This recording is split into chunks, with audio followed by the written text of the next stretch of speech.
I'd love to call us to order. And Kelly, you need us to go around and say our names? Yeah, I'll just call everybody you can say here. Marvette Aldrich. Here. Cliff Dosel. Here. David Finn, I don't see. Shannon Stokes. Here. Lisa Strout. Here. Betsy Towns. Here. Owens Daniels. Here. Jane Dabb. Here. Jennifer Finkel. Here. And then Jason Thiel, he told me he couldn't make it. So, all right. And Kelly sent the minutes. If folks have had time to look at the minutes, is there a motion to approve? I move to approve. And a second? Second. Any additions, subtractions, edits, comments? Nope. Well, all in favor of approving the minutes as submitted, maybe raise a hand or say aye. Aye. Aye. Aye. Okay. It's unanimous. Okay. There we are.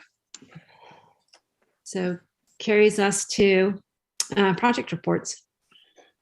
Okay, so artistic bus shelters have mostly been installed. There's the one, what's his name? Jameson Filston, who applied with Philip Summers, who you approved last month. That shelter is still being installed, so it might be the shelter itself does not yet exist. So once that shelter is there, they'll install that one. But the other bus shelters are installed, including the reprint of Owens, and then the reprint of the Maya Angelou one that was damaged pretty early, and that's in a new shelter on Cloverdale Avenue near Harris Teeter. So if you shop there like I do, you can see it every week. And then the downtown sculpture, I think, is on track for a July installation.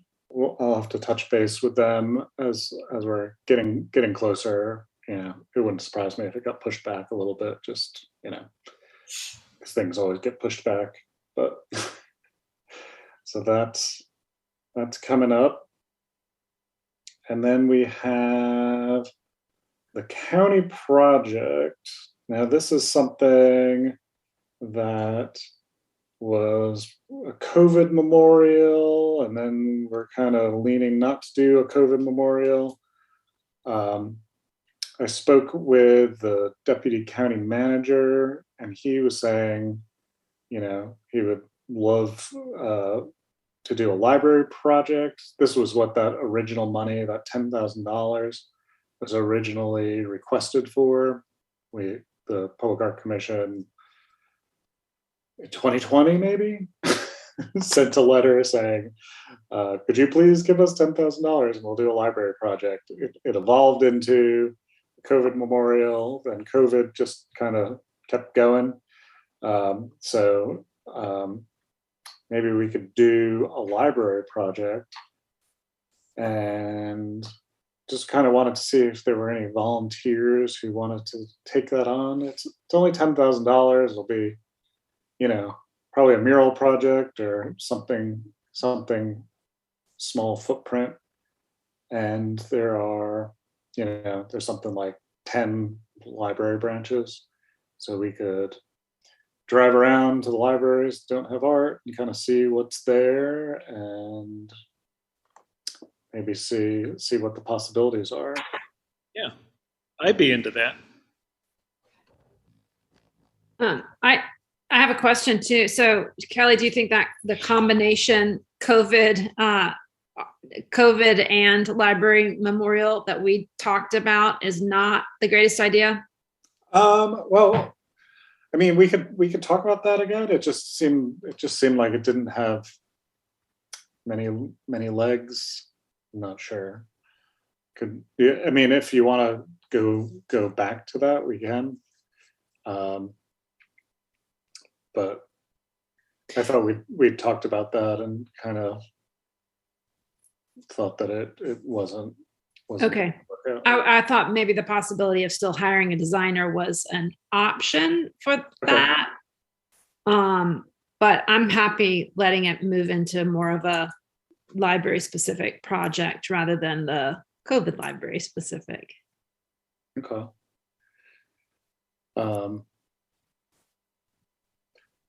So does anybody else want to volunteer? We don't need like a ton of people for something like this. So, Cliff, if you don't mind, I wouldn't mind jumping on to that to learn some of the how this gets done. Okay. Mm-hmm. Cliff and Lisa. And are you raising your hand, Owens? Yeah, I'll be interested. I would love to work with Cliff. So yeah, that's a Oh good yeah, opportunity. great, cool. Of course, that takes you out of the running. I'm out the running anyway. He's out of the running. Oh, okay. Yeah. So was it 10K for each of the 10 libraries? No. It's 10K total? Yeah. And it's not for all the libraries. It's, let's go to the libraries and see, like, is there I a see. spot for something? I see. We'll get them each a nice Prioritize. watercolor. Prioritize those 10 libraries and who needs. Gotcha. Right. Yeah. So it would just be one project. One $10,000 project, and we have a range of, and it could still be the COVID thing. We could meet with Brian Hart, the director of the library, and kind of see, because they have some kind of COVID project. Is that tied to a particular library? I don't think so. So the COVID project is a gathering of stories from people who have had COVID experiences, lost loved ones. Am I characterizing it correctly? I don't even think it's that specific. I think it was just kind of like, write down your thoughts on COVID.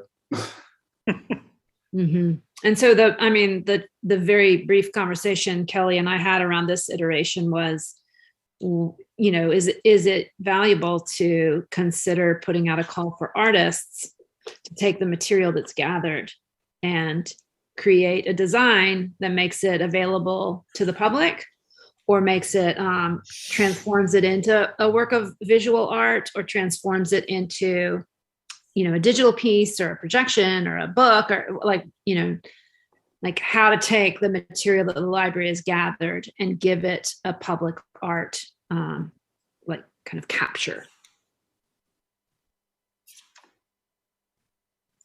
Wouldn't it be more something like the bus shelter project, since there's more than one space? It could be. The art call could go out. We'll have a theme, whether it's COVID or library related or not. We'll have a theme for each library, because each library is in a community somewhere.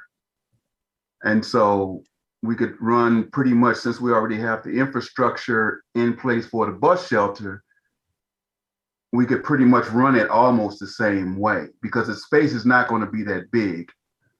And more than likely, it's going to be a brick. Cliff, correct me if I'm wrong, more than likely, it's going to be a brick wall of some type. So you already narrowed it down to people who can do murals. Unless the library goes into what me and Bessie went through, creating a photograph and then putting a structure around it and attaching it to the wall. That's a different cost by itself. Mm-hmm. Yeah, so, we've seen libraries do like the benches outside, or do a hanging piece, or and probably it would just be one library for that amount rather than multiple ones. Don't know. Yeah. Don't know. That might be could find somebody who might do a COVID quilt or something. Yeah. because usually stuff like that goes over really well in libraries and can be a vehicle for a pretty deep message. Okay. Well, let's get together just as a small group and talk about it. Okay. Okay, and then we have percent for art. I know I got everybody's hopes up that this is just going to shoot through, and be done by now. But what we're looking at is an ordinance to be brought in. Let me back up a second.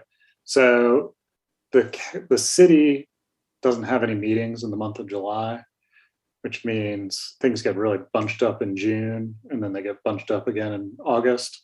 So I've been kind of like requested to kind of steer out a little bit and give it some room and come back in the fall. So probably September or October coming in for percent for art.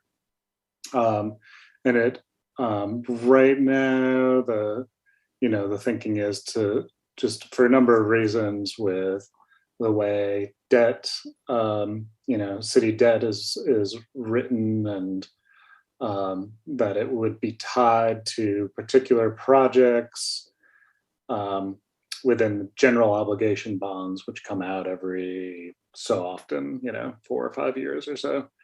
And there's talk of putting together a bond obligation or bond vote in 2023. So just as long as this is done before that comes out, we'll have a number of projects that would be tied to that bond request. So I'm just kind of pausing on that. But they did raise, and the budget has not yet been approved. It'll be approved at the end of June. But in that budget request is an increase to $100,000 for public art per year. So, but for next year it would be $100,000 up from 55. And I think I requested this number before the meeting, but I haven't heard back. I think we have about 150,000 in there already. So that would bring us up to about 250. I'm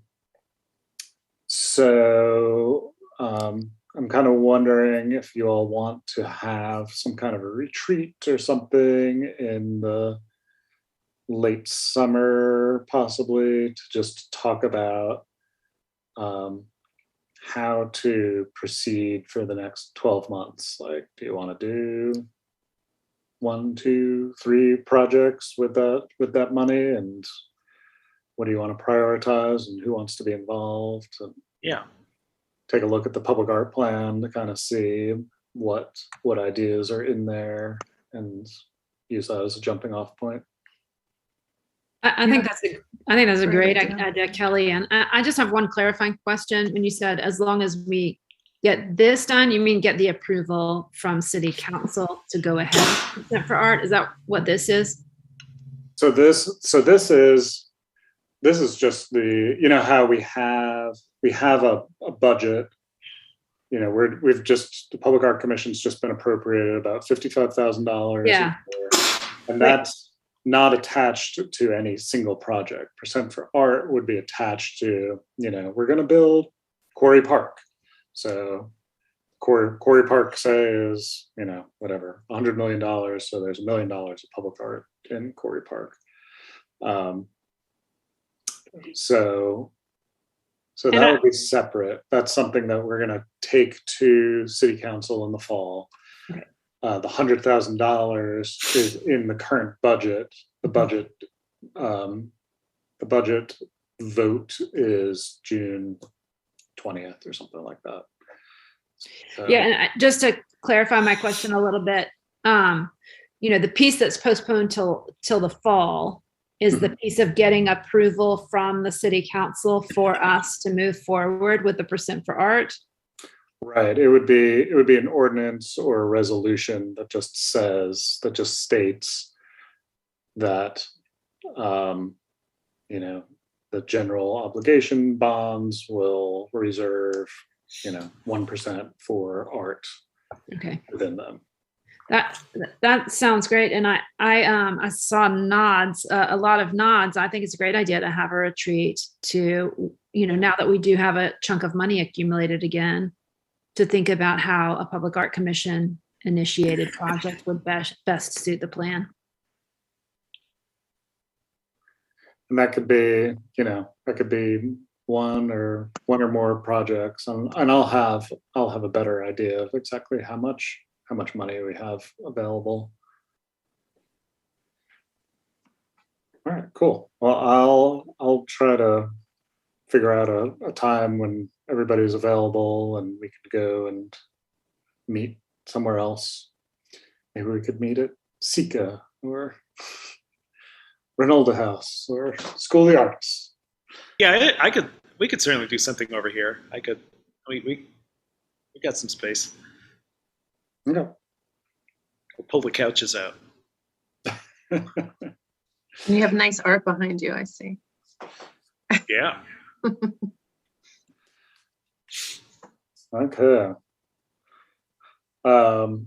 So last month, recently, the Salem Parkway Bridges Committee interviewed the finalists for the Salem Parkway project and recommended Elephant in the Room's Dandelion project, which I attached, I believe, to your emails. I can show that to you all. I can show you some of the other finalists' work if you'd like. The committee can talk about their thoughts. How do you want to? Can you show the work? Yeah. Yeah, I was sorry I missed that last meeting, and I was curious to know what the others had come up with, since we asked almost all of them to go back to the drawing board. Some of them to do a completely new design. Yes. Yeah. Yeah, it was interesting. Okay. Oops. There. Can anybody see anything? Yes. Can you see the elephant in the room stuff? No. Okay. No. Should we cover our left eye first? And Try again. Google Chrome, elephant in the room. How about now? there we go. Okay, this is the winning. Hear that? Winning. This is the chosen design proposal. It's a team of Chad Cheek from Elephant in the Room, Adam Sebastian from Stitch, Andrew Viator from Viator Design and Construction, and Drew Gerstmeyer, who's an architect and artist. And they have lots of different overlapping experience, and their project, sorry if I'm kind of flying through this.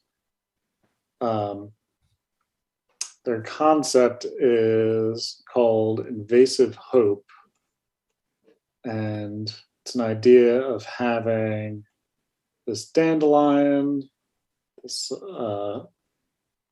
a symbol. It could be a symbol of invasive hope, where the seeds represent hope and how it can get into the cracks of every place and grow. It would be a 40-foot tall dandelion that's gone to seed by the Peters Creek Parkway interchange. It would be viewable from not only the westbound, but also the eastbound side. And it would have, you can see the scale of it here. They brought in a dandelion seed that was about 4 feet tall, 3 to 4 feet tall. It's pretty cool little tidbit. So they really thought this through, how to build it, where it would go. They would have a dandelion growing on the other side of the interchange. This is where the big puffball would be. And then they would have seeds and flowers growing on the other side. And then they would have kind of dandelion bouquets on the Church Street Bridge. And then 5 more of these, I think, 3/4 scale bouquets that could be placed in other places. They could be in parks around the city. They could be in other interchanges. Just something to decide later. It could be some kind of like community input project. What was this part? We also have members of the community lined up to donate selected relics to lay at the foundation at the base of the main dandelion. Did they talk about that? I think we steered them off of that because nobody's allowed down there. Okay, I had no idea what that. I was like, are they talking about like a time capsule? What are they talking about? No, I think Okay. those things are going to be welded together and to create elements at the base of the flower, and also wasn't part of that going to be like a guardrail or something? Oh yeah, I think they were maybe build up the leaves as kind of protection. Mm. And they were all going to be the same color. It wasn't going to be like, there was going to be like a pile of people's bicycles or like scooters. Bird scooters.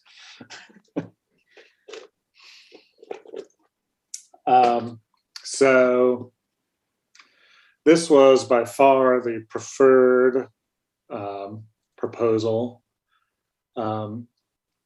We can talk about this, or I can show you the other proposals, the the other proposals that. It seems like they definitely developed it further than their draft proposal, and took our feedback and. Yeah. No. Yeah, they definitely did. Yeah.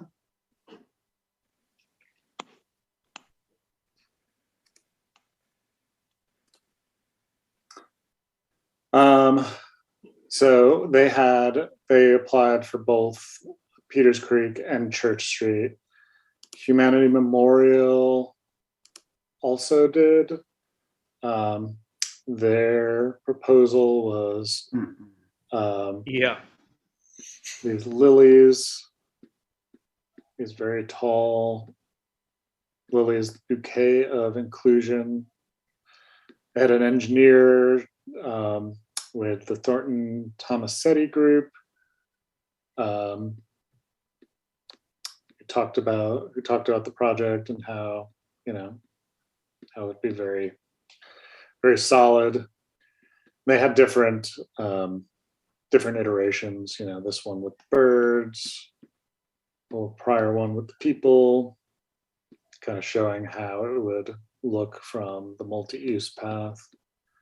And then they had these kind of arches of these birds that would be on the Church Street Bridge, and it would have flowers in it to echo the Peters Creek side. And then this is more detail about that piece.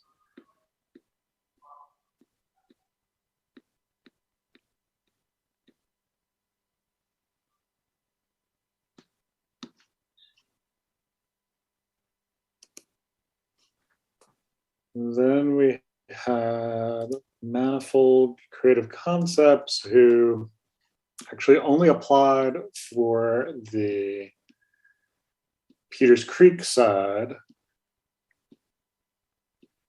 and their concept is this zigzag called Dreaming Upwards.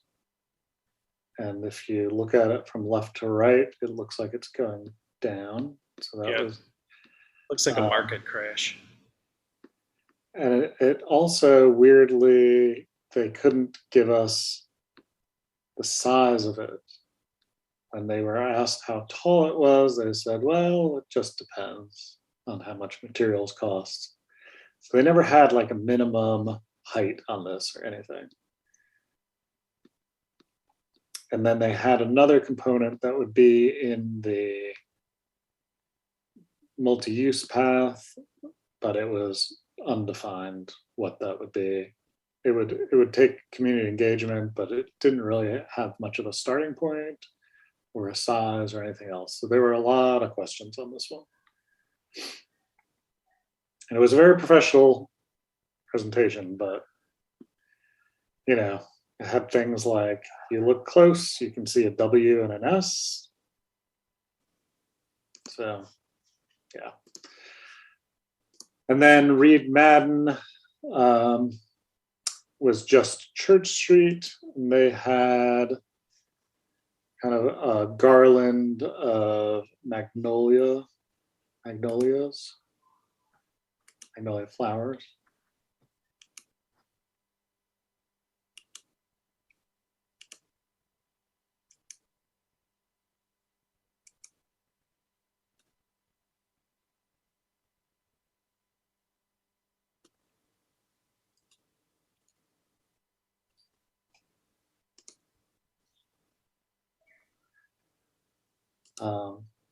And you know, when everybody scored it, you know, elephant in the room, definitely the Dandelion Project was definitely highest score-wise by far.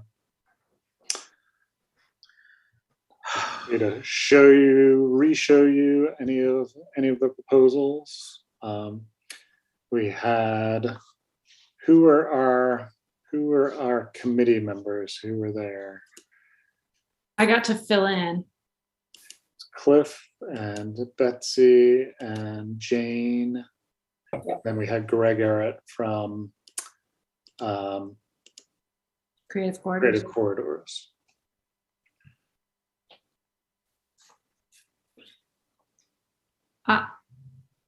Jennifer, did you have a question? No, I can ask after. You go. I have some kind of big picture. I mean, I have some points about the individual artworks if people are curious about them, but mostly I have some thoughts and questions about the big picture. So if you have questions about the artwork, pop them in there. Okay. I just wanted to revisit what Kelly shared with us in the committee meeting about the challenges of completing the application and getting points for the, you know, getting points for minority and women in business, getting points for living local, and how difficult that was for people to fulfill that. And it makes me hope that you'll continue to pursue that, Kelly, with the city, of alternative ways for applying to get that to get those points, or simplifying the application in the case of public art, or ways that we might be able to help artist applicants. And anything that I can do to facilitate that, I would like to, because I do feel like we had a shortage of applicants, despite being really thrilled with the way that Elephant in the Room, their commitment to this project and their commitment to Winston-Salem, and making a piece that would end up having really substantive engagement and meaning for our city. And thinking about it across the media and across different kinds of experiences seemed really smart and well-planned and remarkable. But it seemed to me like we had a shortage of artworks to choose from and groups to choose from. And I also wondered, did we pay the finalists to create their packages? Yeah. Well, we will. Uh-huh. I mean, the reason I asked that was that, I mean, I think Elephant in the Room really did a great job. I just wonder if there are ways that we need to give more guidance to finalists as well. I don't know if that should be necessary, but it seemed like we had, we just didn't have the greatest series of presentations necessarily, or artworks that were really, really tailored to Winston-Salem and to this project. Yeah, it seemed like more points were given to artists who knew how to work within the city system and knew how to which boxes to check more than what their capability of artists are, and that seems to me sort of flip-flopped. Yeah, the manifold creative concepts was particularly problematic for me, Right. just because they were based in Oklahoma and their main artist was from Tucson, and they were the only ones who got any local points because they had a fabricator based in Raleigh who they said they were going to work with, and they showed the correct tax form, and none of the local people did that correctly, apparently. I spoke with Elephant in the Room a couple of weeks ago, and I said, congratulations and everything, and we met and talked about their project, and I said, you got this like totally on your proposal almost, because you didn't get any local points. Yeah. And they were just like, what? But we're in Winston-Salem. I said, you have to show this form, and you guys didn't. And they thought they did, and they looked through it later, and like, I guess it fell through the cracks. And so anyway, it's a really complicated thing, and I think it's meant more for construction companies or something. It's not meant for public art. So I'm going to take this through the proper channels and have a really good example of the way it kind of harms the public art process now. Yeah. And I'm glad we got a really good project out of it. But, we should have seen, I think we've had 30 applications, and I don't know, 15 or 20 of them got bounced because they didn't do the forms correctly. And then, so what Cliff was saying, how it's kind of steered toward groups that just did paperwork better than others was true. Do we still have examples of the work that was kicked because of forms? Mm-hmm. Mm-hmm. Because it would be kind of interesting to put together a presentation on people that weren't chosen because of bureaucracy and people that were chosen because they knew how to navigate it.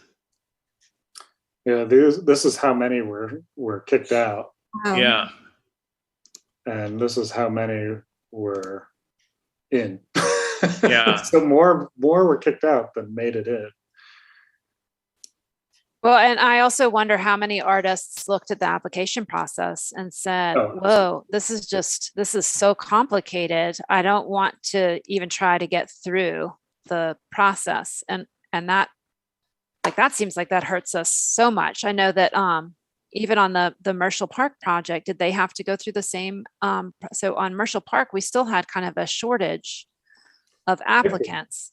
But I think we got at least twice as many, if not 3 times as many. Yeah, but it seems to me on these on a project of this scale. I mean, I know that the scale in and of itself, puts many artists. It puts it out of reach for many artists, but it definitely seems like we should have people reaching and stretching and excited and applying for a project with this dollar value. Yeah, this was a Durham. These are people that had, this kind of origami design concept. They were, not. That's pretty cool. Yeah. not in the running. I don't know. And were you able to go to them to explain this? Or no, you weren't even able to do that? It just kicks it No. out. Yeah. Hmm.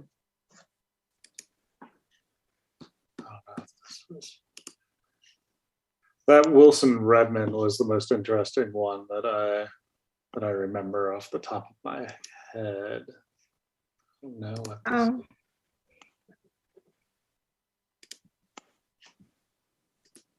Not sure if this one had.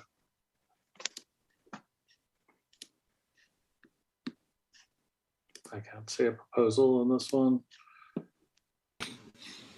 Marvette, did you have a comment or question?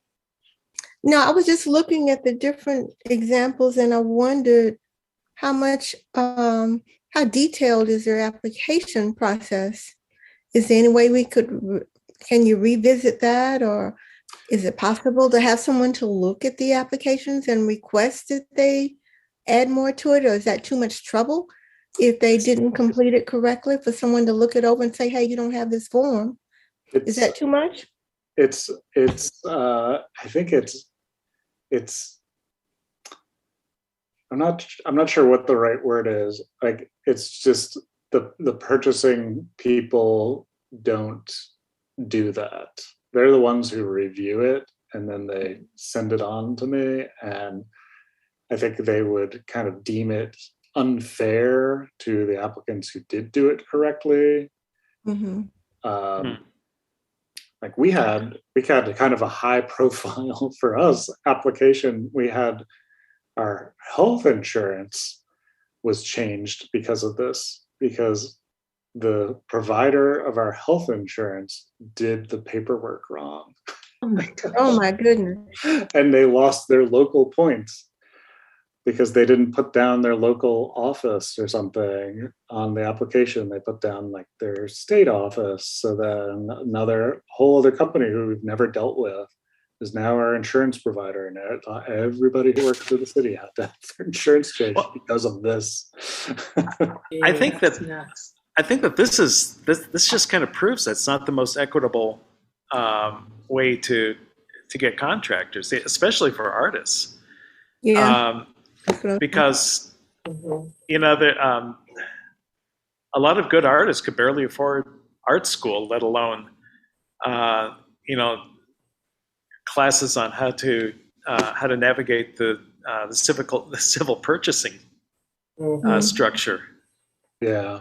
And part of it I think is just that, well, I mean, it's a really intimidating process, and it's also not really set up for a proposal for, I will make this thing, because it wants you to have all of these pieces lined up. It's not only like I'm gonna make this piece of art. It's I'm gonna have this fabricator fabricate this part of it. You have to be 3 steps ahead of where the proposal would normally be at this point. So could you have it in like a 2-phase? Like if you did the proposal phase, that wouldn't require all of that sort of red tape and bureaucracy. That's just the proposal phase. And then if you advance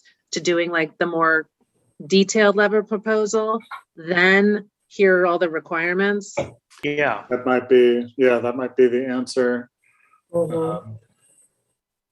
Plus, how do the proposals get out to the artists?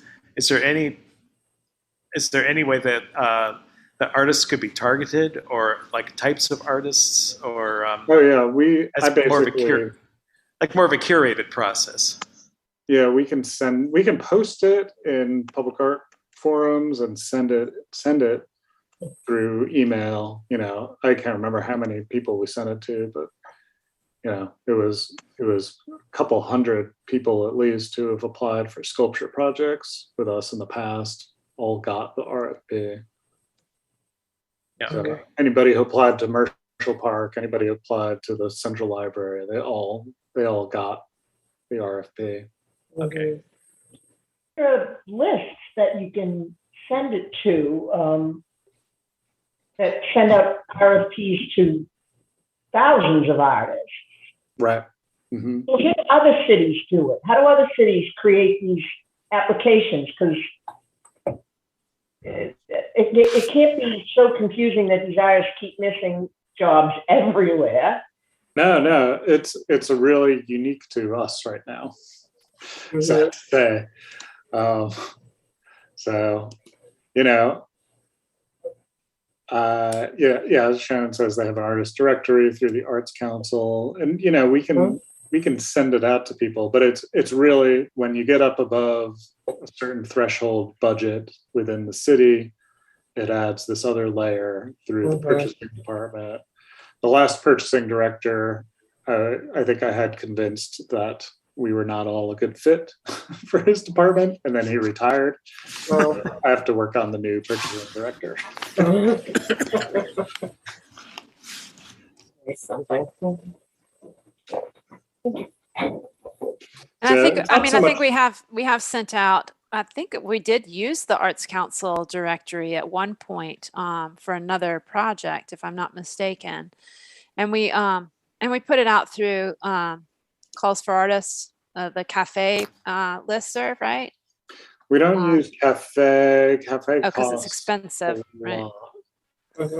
But we've used, I mean, it's been out in, you know, Americans for the Arts and the arts, the State Arts Council. And once it hits the State Arts Council, it basically gets into all the arts councils, or gets into a lot more arts councils than just North Carolina. So distribution, in my opinion, is not the problem. It's the intimidating application once. Yeah. It's literally a 20-page application. Is there a way for the commission to take this on and revamp the application? Yeah, I mean, it's something that needs to be done within the city. It's not about revamping so much as just getting permission to be exempted from it. And I think now we haven't really had an occasion to say that we don't fit into this. We've only had one other project, really, the Winston-Salem Portrait Project, that went through this in an earlier iteration. And, you know, it worked out really well. And then it's kind of gotten more complicated. And this one shows just how many people we didn't even get to really consider. And then how many people didn't even do it correctly to get their local points. If they want local artists to be weighted, they're doing it wrong, because none of the local artists were weighted. So, and Shannon asked in the chat, do we ever do workshops? And yes, we do. We didn't do a workshop for this one, but we've done workshops in the past for other projects. And when we'll do them, we will do them again. We usually have a good response to those workshops. We did one at Center for Design Innovation, and we did one for the first bus shelters. That was really well attended.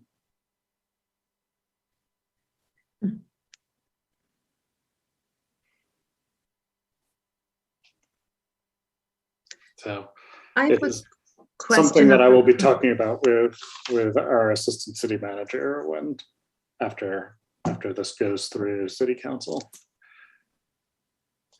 I have two questions about the elephant in the room proposal. One, at what point, or have you already sent this to the structural engineer? Is that the next? So the next step is this needs to go to North Carolina Department of Transportation and their public art committee.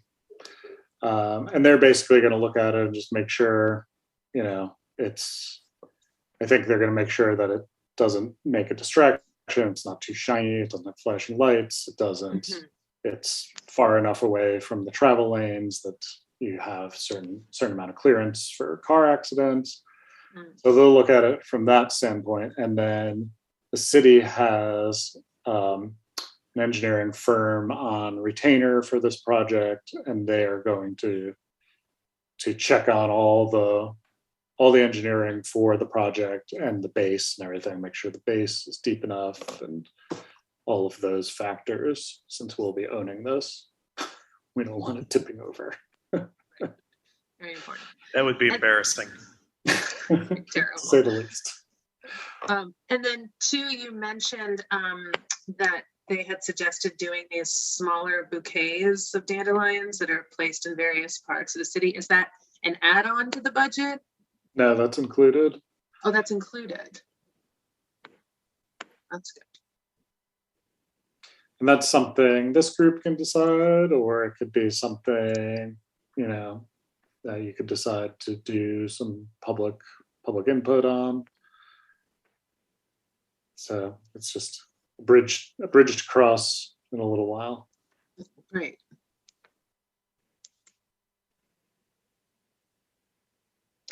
Hi, I know this is a little bit off topic, but it was brought up earlier when we were talking about, I guess, accessibility with applications. When did the call go out for Marshall Park? I think that was 2018. Oh, okay. Thank you. And that one is no longer in our hands, That one right? is no longer in our hands.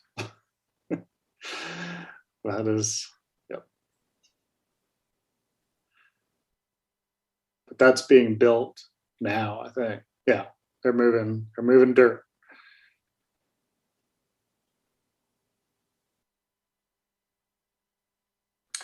All right. Any other questions on this?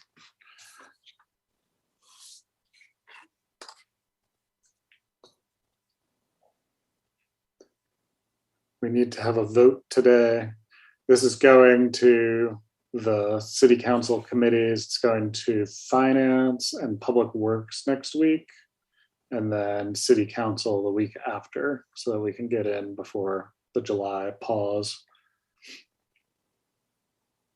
So we need a motion to approve Elephant in the Room team's proposal for moving forward on the Salem Bridge Parkway.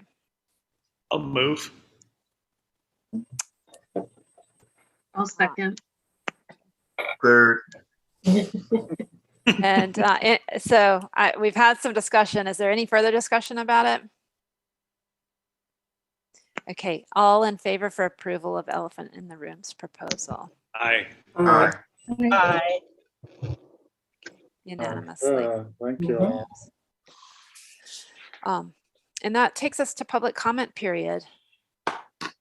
And I don't think we have any public. Nope. And so as our next meeting, did we make the decision already to be on Zoom for the July meeting? Is that right? Yeah. So we'll have our next meeting also on Zoom.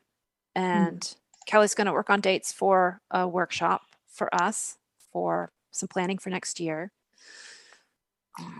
And do you want to put that in July or August, or does anybody have a preference? Are you all like, I'm gonna be?